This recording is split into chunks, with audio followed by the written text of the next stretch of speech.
Bonjour à vous tous les enfants. Aujourd'hui, nous retrouvons pour continuer notre chapitre sur la géométrie dans l'espace. Et nous commençons par cet exercice que vous aviez à faire pour aujourd'hui. Alors, il s'agissait d'un pavé droit ABRICOTS, donc pour faire abricot, tel que AB égale 3 cm, BR égale 4 cm, AC égale 6 cm, fait à main levée une représentation perspective cavalière de ce pavé droit. Alors, on a vu rapidement ce qu'était une perspective cavalière. On verra tout à l'heure comment comment la faire correctement. Mais pour l'instant, on n'a pas trop de manière. Donc, c'est ça qu'on demande uniquement pour l'instant de faire les choses à main levée. On verra plus tard pour les faire de manière plus sérieuse et plus précise. Donc, on a donc vu pour cela qu'il fallait donc dessiner comme ceci. Voilà, comme ceci.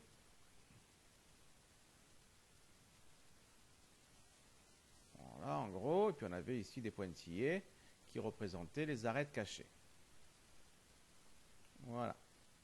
Et ceci, ça va donc être A, B, R, I, C, O, T, S. Du moins, moi, je les nomme comme ça. Bien sûr, on peut les nommer d'autres manières. On peut placer les points à d'autres endroits pour avoir notre abricot. Alors, il faut après code les arêtes de même longueur sur ton dessin. Pour cela, je vais donc d'abord marquer ce que je connais. Je connais que quoique même pas. Je ne vais même pas marquer encore les valeurs, 3 cm, etc. Je marquerai après. On demande simplement pour l'instant de coder les arêtes de même longueur sur ton dessin. Alors, quelles sont les arêtes de même longueur? Regardons. Qu'est-ce qui a la même longueur que AB? D'accord? Je coderai en vert avec une petite marque ici. Bien évidemment, puisque ABRI est un rectangle, eh bien ici, je retrouve la même longueur. Mais comme IRTS est aussi un rectangle, eh bien ça veut dire que cette longueur-là est aussi la même. Oui, mais comme COTS est aussi un rectangle, ça veut dire que celle-ci est aussi la même. Donc la longueur AB, je la retrouve 4 fois sur ces 4 côtés-là. Continuons. J'ai ensuite la longueur AC qui est là. Comme ACOB est un rectangle, cette longueur-là, je la retrouve derrière. Je vais faire en pointillé aussi, 2 fois. Mais comme BRTO est un rectangle, cette longueur-là, je la retrouve également ici. Et comme RTSI est aussi un rectangle, je la retrouve aussi ici.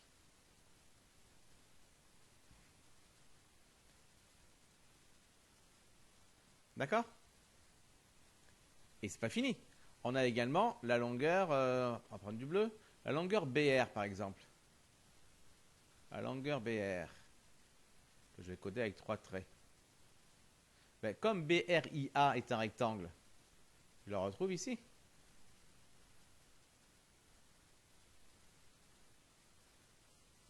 Mais comme AISC est un rectangle, je le retrouve également ici. Et comme COTS est un rectangle aussi, ben je la retrouve également ici. On retrouve donc ici facilement que là encore, finalement, les arêtes, on les retrouve à chaque fois 4 fois de la même longueur. Il y a 4 arêtes qui sont vertes, 4 arêtes qui sont rouges, 4 arêtes qui sont bleues. Alors, je vais rajouter maintenant quelque chose sur la figure. AB, ça va les 3. Donc, ça veut dire que toutes les arêtes vertes vaudront 3. BR, ça va les 4. Ça veut dire que toutes les arêtes bleues vaudront 4.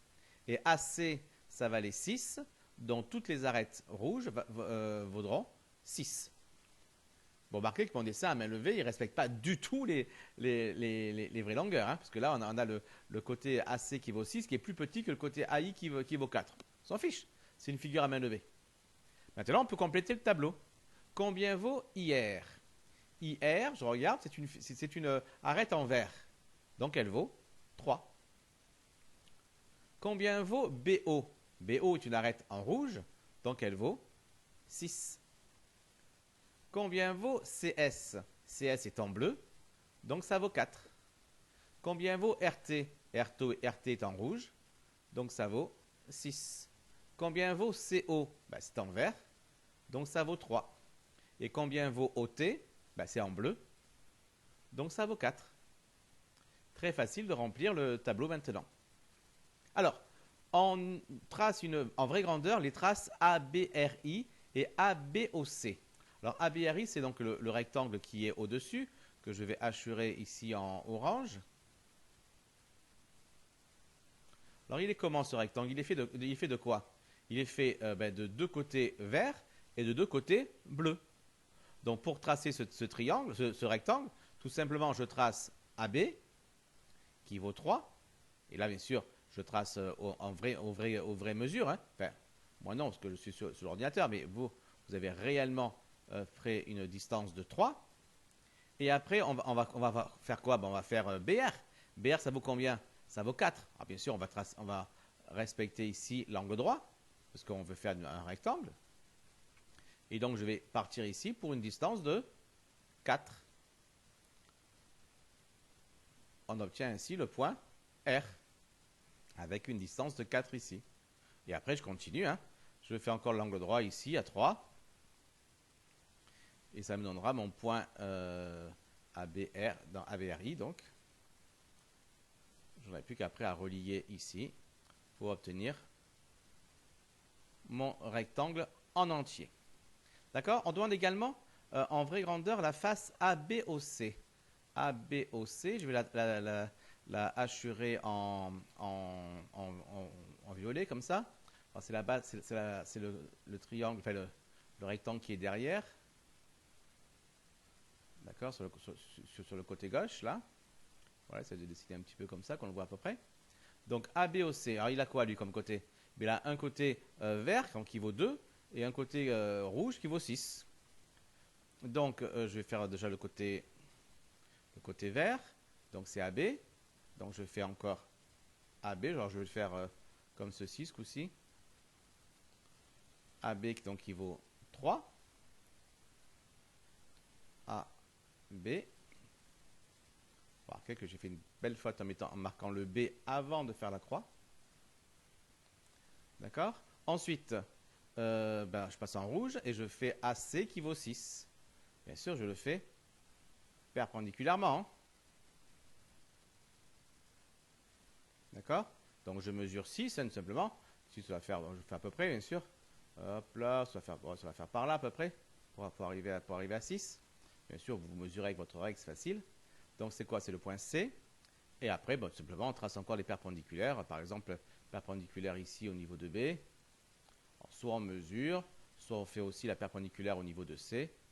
Et au croisement, comme ça, on aura le point qui manque, c'est-à-dire, c'est le point O. D'accord? Ensuite, on vous demande tout simplement de déterminer une valeur approchée de la longueur BC. Bien, puisque vous avez fait la mesure, le dessin en vraie grandeur, eh bien, il vous suffit tout simplement de prendre votre règle et de mesurer. Vous pouvez mesurer réellement la longueur BC. Sur le dessin qu'on a fait au début, on ne peut pas la tracer, la mesurer BC. Parce qu'on l'a fait en main levée, puis en plus la perspective, comme ça déforme tout. BC, on ne retrouve pas la vraie grandeur. Mais vu que vous avez tracé ici les choses vous avez mesuré ici, vous avez tracé ici les choses en vraie grandeur, eh bien, vous pouvez très bien prendre la règle et mesurer BC, et vous trouvez ainsi une valeur approchée. Alors moi ici, je ne peux pas la mesurer puisque je n'ai pas, déjà j'ai pas fait vraie grandeur parce que je suis sur l'écran et j'ai pas de quoi mesurer. Alors je vais juste tricher un petit peu et le faire par le calcul, par des choses que vous apprendrez lorsque vous serez en 4e. Donc c'est 3 et 6. Hein. Donc je vais donc faire 3 et 6. Voilà, et vous trouvez donc environ 6,7. Voilà. Donc si vous mesurez, vous devez trouver environ, on a BC environ égal à 6,7 cm. Voilà ce que vous devez trouver lorsque vous mesurez.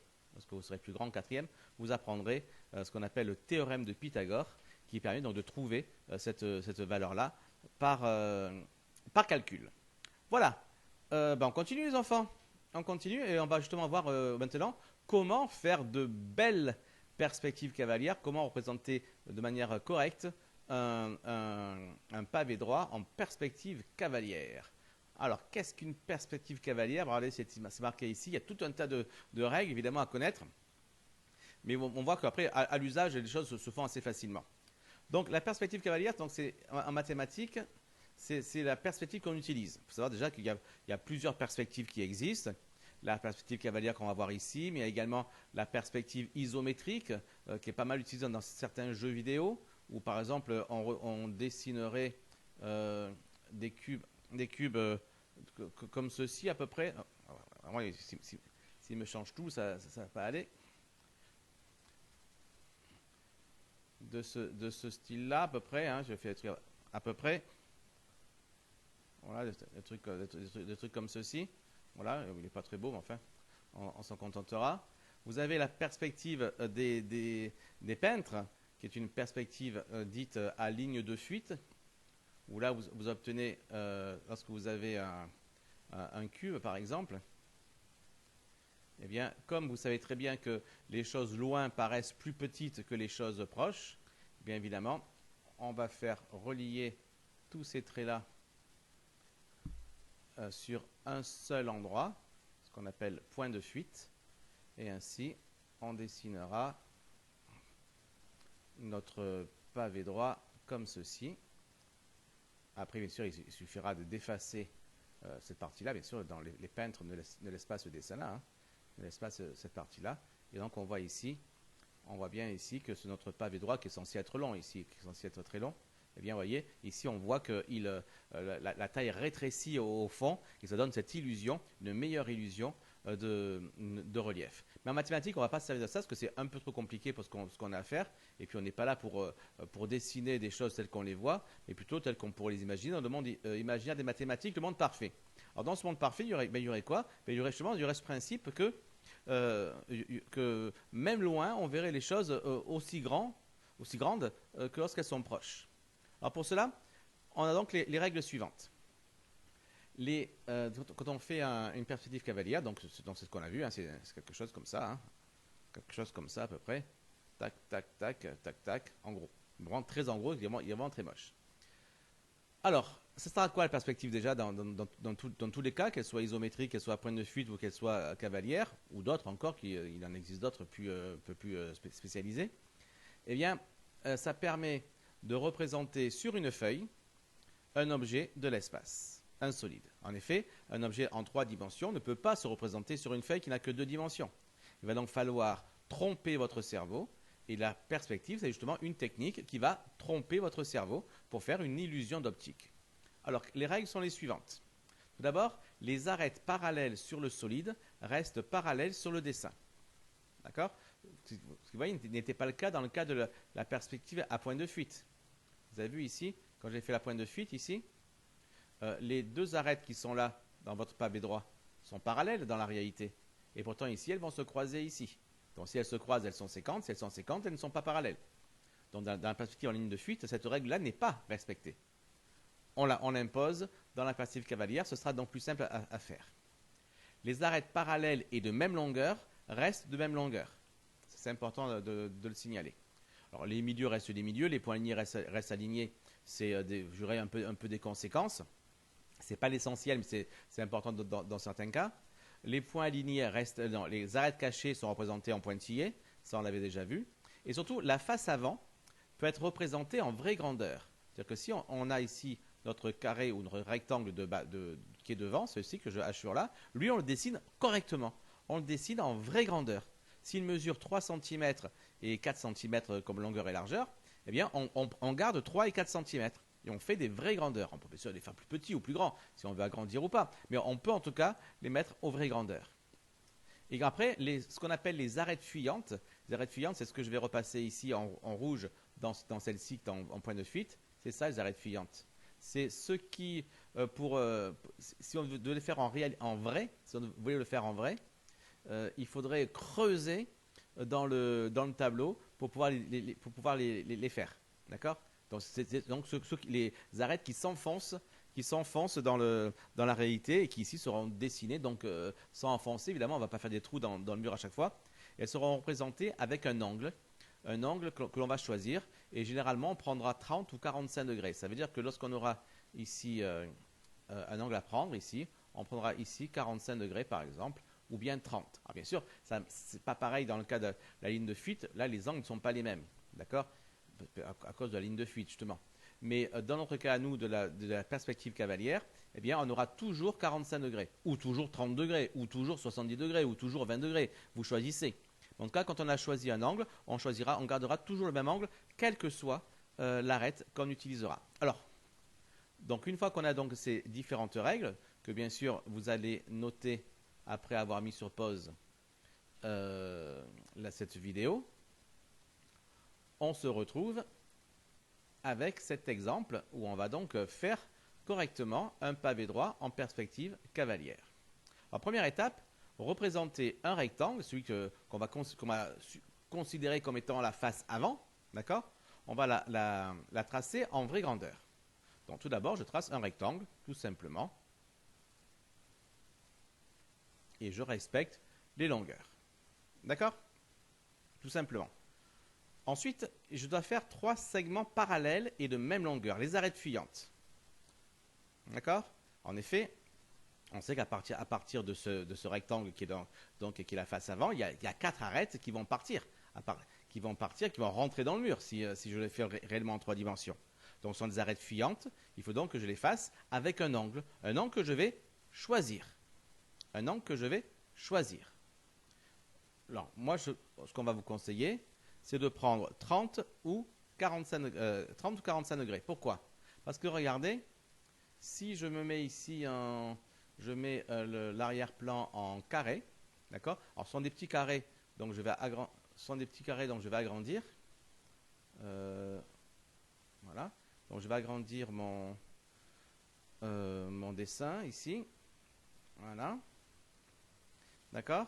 Eh bien, si vous suivez les carreaux comme ceci, en faisant des diagonales comme ceci, eh bien, par rapport à ce trait-là, vous avez automatiquement un angle de 45 degrés.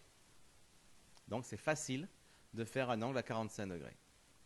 Mais un angle à 30 degrés, c'est facile à faire aussi. Pourquoi? Parce que si vous suivez non pas la diagonale de 1 carré, mais la diagonale de 2 carrés, alors, il est un peu raté celui-là, comme ceci, et donc vous continuez la diagonale de 2 carrés à chaque fois, d'accord, donc ce n'est pas très compliqué à faire, eh bien vous avez automatiquement un angle de 30 degrés. Donc voilà pourquoi on a choisi ces deux angles-là, 30 ou 45 degrés, parce qu'ils sont faciles. Ils sont faciles à dessiner. D'accord? Et en fait, après, le choix entre 30 et 45, c'est pareil. Hein. En fait, ça représente, je dirais, si la personne qui regarde votre parallélépipède rectangle, eh bien, elle est plus ou moins haute. À 45 degrés, elle sera plus haute que si elle est à 30. Tout simplement. Dans tous les cas, elle sera un peu plus haute que l'objet, puisqu'elle le verra par-dessus. Mais à 30 degrés, eh bien, on aura une sensation qu'elle est moins haute, la personne, que si on met à 45 degrés. Mais après, c'est un choix, c'est vous qui choisissez si vous faites 30 ou 45, ou même autre chose. Hein. Mais évidemment, 30 et 45, c'est tellement facile à faire qu'en général, personne ne se prive et tout le monde fait ça. D'accord? Donc, moi, je vais faire 45, parce que surtout que là, les carreaux sont petits. Donc, ce sera plus simple de faire 45. Là, je vais quand même encore agrandir un petit peu le zoom pour avoir des carreaux un petit peu plus grands. Voilà. Donc, moi, je vais faire 45 degrés. Si vous préférez faire 30, faites 30. Donc, je fais 3 segments parallèles et de même longueur. Pourquoi de même longueur? Parce qu'évidemment, toutes les arêtes qui vont partir, eh bien, elles ont toutes la même longueur. On l'a vu dans l'exercice précédent. C'était les arêtes qu'on avait dessinées en vert, je crois, donc qui valaient toutes 3. Toutes ces arêtes-là, elles sont toutes égales. Elles ont la même longueur. Et on a marqué dans la propriété au-dessus que les arêtes qui sont parallèles, et c'est le cas ici, on va faire des parallèles, et qui ont la même longueur, sont représentées par la même longueur. Donc je vais tout simplement, ici, faire à 45 degrés, dessiner des arêtes parallèles et de même longueur. Je choisis de faire 4 diagonales, par exemple. Alors là, oui, donc là, si j'avais été malin, j'aurais fait en sorte de rester sur les carreaux. Vous avez vu ici? Alors vous, quand vous tracez votre rectangle, tant qu'à faire, parce que moi j'avais fait le dessin avant de faire apparaître les carreaux, donc forcément, ça s'est fait mis un peu au hasard. vous faites en sorte d'être sur les carreaux, hein, ce sera beaucoup plus simple pour faire vos angles à 45 degrés. Donc là, je vais faire tant pis, je vais faire 100. Ça me fait quoi? Ça me fait 1, 2, 3, 4. J'arrive donc ici à peu près, voilà, ici. Pareil pour lui. 1, 2, 3, 4. Et pareil pour lui. 1, 2, 3 et 4. D'accord? Lui, le 45 degrés, il n'est pas très bien fait. Je vais le refaire un petit peu mieux. 1, 2, 3 et 4. J'ai un peu trop dépassé. Voilà, on va effacer ici. Là, c'est pas trop mal. C'est pas terrible, mais c'est pas trop mal. D'accord? En tout cas, des parallèles et même longueur. Puis après, donc après on passe en bleu, relier la deuxième extrémité de ces segments. La deuxième extrémité, c'est ça. Ça. Voilà, il est vraiment très mal fait. Lui c'est bon. Lui, c'est bon. Lui, je vais le refaire parce qu'il est vraiment, comme j'étais pas du tout sur les carreaux, il est très mal fait. Hop là, voilà, ce sera plus par là, je pense. Voilà. Donc les deuxième extrémité des segments, c'est donc ceci. Il faut donc les relier. Donc je vais relier ici. Relier ici. Relier ici. Et relier ici. D'accord? Et finir le rectangle caché, semblable au rectangle avant, ben finalement, il est déjà fait. Hein. Il est déjà fait en reliant la deuxième extrémité de ces segments, ben, tout simplement, le rectangle caché semblable au rectangle avant, c'est le rectangle bleu. Hein. Il a déjà été fait rien qu'en reliant les deux extrémités, la deuxième extrémité de ces deux segments, de ces segments. D'accord? Alors, ce qu'il y a de faux dans ce qui a été fait pour l'instant, c'est que regardez, j'ai fait ceci, mais je l'ai fait un peu comme si comme s'il était en vert. En réalité, ici, imaginez que la face verte est en avant. Vous voyez bien le parallépipède rectangle. Mais vous pouvez imaginer également que c'est la face bleue qui est en avant. Essayez d'imaginer la face bleue qui est en avant. Alors, certains n'y arriveront pas. Hein. Imaginez que vous arriverez encore mieux si je dessine ici par-dessus. D'accord? Imaginons que la face bleue est en avant. Ben vous voyez, normalement, vous voyez la face bleue en avant et puis vous voyez le pavé qui descend, qui va en arrière, mais en descente et non plus en montée. Alors, pour éviter ces problèmes-là, évidemment, bien, il faut mettre impérativement tout ce qui est caché en pointillé. Donc, c'est-à-dire que ici, donc je remets ça en avant, eh bien, il faut mettre en pointillé ce côté-là. Cette arête-là, il faut la faire en pointillé, car elle est en arrière. Cette arête-là, ici, que j'efface, il faut la faire en pointillé aussi, parce qu'elle est cachée. Et puis également, cette arête-là, il faut la faire aussi en pointillé, parce qu'elle est cachée. Et là, normalement, grâce au pointillé, ben, il n'est plus trop possible, à moins de faire vraiment exprès, hein, d'imaginer la face bleue en avant. On peut l'imaginer encore. Si on fait l'effort, on peut y arriver, surtout si on l'a déjà fait auparavant. Mais une vision normale de la chose eh bien, va renforcer les traits pas pointillés et va les placer automatiquement en avant. Et voilà, vous avez donc tout simplement, tout seul, facilement construit ce parallépipède rectangle. Alors si vous n'avez pas fait le dessin en même temps que moi, si vous ne l'avez pas fait en mettant des pauses à chaque fois sur la vidéo, ben faites-le maintenant. Voilà, je l'ai fait. À vous de le faire maintenant. Je suis revenu maintenant sur cette partie, sur ces textes qu'on a déjà écrits, que vous avez déjà écrits sur vos cahiers, et revenir sur un point dont on n'a même pas vraiment parlé. C'est la partie ici. Les arêtes filantes sont représentées environ, ce qui veut dire ici, vous pouvez marquer environ, ça ne sert à rien, sont représentées plus petites que dans la réalité. Pareil que moi, environ, vous le barrez, c'est un mot qui est resté en plus, qui n'a pas sa place ici.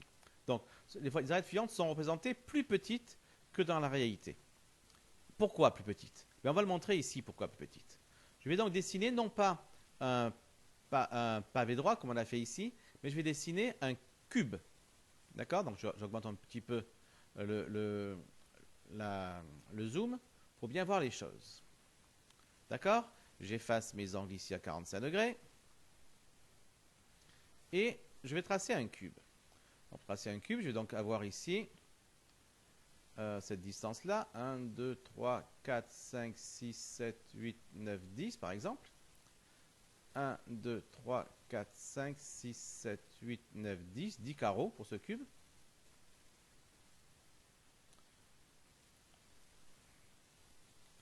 D'accord? 10 carreaux. 10 carreaux, comptons vos carreaux à vous, ça fait 5 mm chacun, chaque carreau, ça nous fait 5 cm. Donc je vais maintenant faire des arêtes fuyantes à 45 degrés. Comme ça, je peux suivre là facilement les carreaux. Je peux même faire directement celle-ci en pointillé, parce que je sais qu'elle sera cachée évidemment.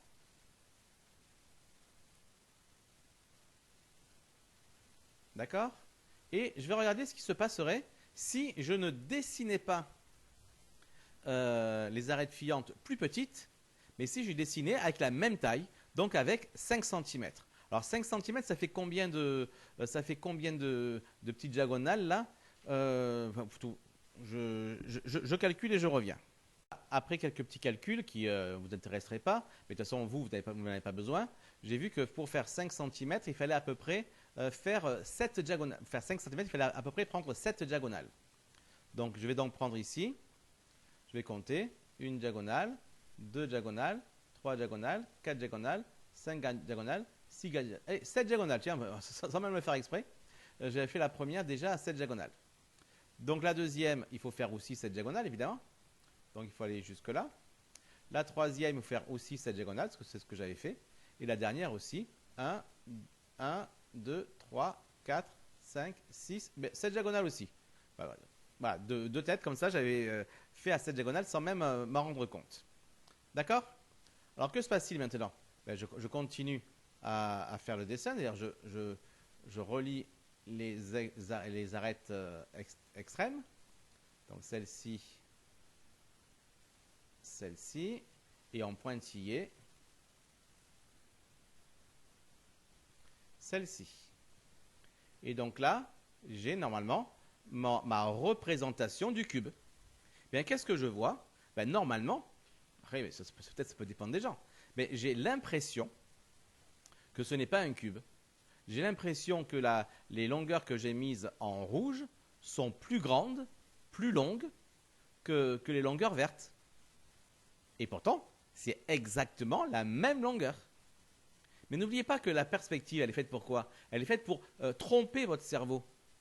Eh bien, votre cerveau, bien que les longueurs vertes, rouges et bleues sont exactement les mêmes, mais la perspective trompe votre cerveau de telle sorte qu'il a l'impression que les longueurs vertes, rouges et bleues ne sont pas de la même longueur. Il a l'impression que les longueurs rouges sont plus grandes que les autres. Du coup, lui, il repasse. Je voulais effacer ces petits points blancs, ces points verts, et finalement, il repasse toujours dessus, donc je vais les effacer différemment. Voilà. Donc, vous voyez, donc, vous avez cette sensation que le cube est allongé vers l'arrière. Donc, voilà pourquoi il faut les faire plus petites. Parce que si on ne les fait pas plus petites, eh bien évidemment, on a eu la sensation, que c'est trop grand. Après, de combien il faut les rendre plus petites, alors ça, en général, à notre niveau, en sixième, on le fait à l'œil. Voilà, on le fait à l'œil, on fait à l'œil pour qu'on ait à peu près, on ait l'impression que ça se fasse la bonne distance. Ici, on voit quoi? Ici, on se rend compte que si on s'arrêtait là, par exemple, voilà, si on s'arrêtait là, eh bien, on aurait quelque chose qui ressemblerait beaucoup plus à un cube. On va le vérifier. Voilà. Voilà. Alors qu'il avait un petit peu trop ici. Et voilà. Voilà. Là, on a l'impression. Là, on a l'impression d'un cube. On a l'impression que les côtés rouges sont de la même longueur que les côtés verts et bleus. Et pourtant, ce n'est pas le cas. Les côtés rouges sont plus petits. Alors, comment est-ce que j'ai fait pour faire ça? Ben, c'est très simple, regardez. Pour le côté vert, j'ai fait quoi? J'ai fait 1, 2, 3, 4, 5 cm. 5 doubles carreaux. D'accord? Eh bien, pour ma ligne de fuyante, ma ligne de fuite, ben, je vais prendre celle-là. J'ai fait 1, 2, 3, 4, 5 diagonales. Tout simplement. Pour faire une perspective simple, eh ben, dans les lignes de fuite, je fais un nombre de diagonales égal au nombre de doubles carreaux que j'ai ici. D'accord? Donc là, j'ai mes doubles carreaux. Ici, j'en ai 5. Eh bien, je mets 5 diagonales pour l'autre. C'est ce qui marche le mieux pour 45 degrés. Pour 30 degrés, peut-être qu'il faudra encore adapter ça. Mais à 45 degrés, c'est facile. Il est assez facile de trouver un choix qui permet de trouver facilement la mesure à donner à la ligne de fuite pour obtenir un beau cube. Allez, dessinez-vous aussi un beau cube. Allez, sur votre cahier, vous faites un joli cube comme cela avec les bonnes dimensions pour avoir une belle sensation d'avoir un cube. D'accord les enfants? Voilà, bien on s'arrête là-dessus pour aujourd'hui. On continuera encore bien sûr pas mal de choses sur la géométrie dans l'espace au prochain cours. Allez les enfants, bonne journée, ciao ciao.